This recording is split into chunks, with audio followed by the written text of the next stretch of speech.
اچھا، قرآن میں جو کہا گیا کہ ان بعض الظن اثم، کچھ گمان گناہ ہوتے ہیں، اس کا مطلب ہے کہ کچھ گمان گناہ نہیں ہوتے. اور پھر یہ شروع میں کہا گیا یا ایھا الذین آمنوا اجتنبوا کثیرا من الظن، بہت زیادہ گمان کرنے سے باز آ جاؤ.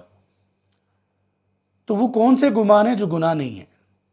یہ وہ گمان ہیں جس گمان کے پیچھے کوئی شواہد ہوں، کوئی گراؤنڈ ریالٹیز ہوں، کوئی اسباب ہوں کہ وہ واقعی وہ شک پڑ رہا ہو، واقعی وہ گمان اس سے پیدا ہوتا ہو، اسباب ہوں.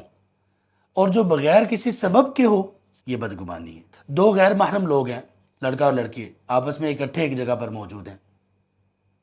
ان کے بارے میں اگر کوئی بندہ کہے کہ یار یہ تو معاملہ ان کا ٹھیک نہیں ہے، کوئی بندہ گمان کرے، تو اس کا تو ایک سبب ہے نا.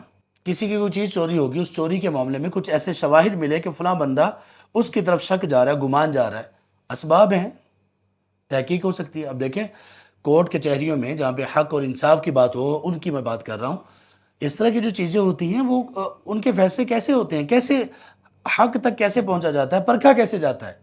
اسی طرح شواہد اکٹھے کیے جاتے ہیں نا، اسباب اکٹھے کیے جاتے ہیں کہ یہ جو بات ہے اس سے یہ گمان پیدا ہو رہا ہے اور اس گمان کو اس چیز کی وجہ سے تقویت مل رہی ہے. ایسے گمان گناہ نہیں.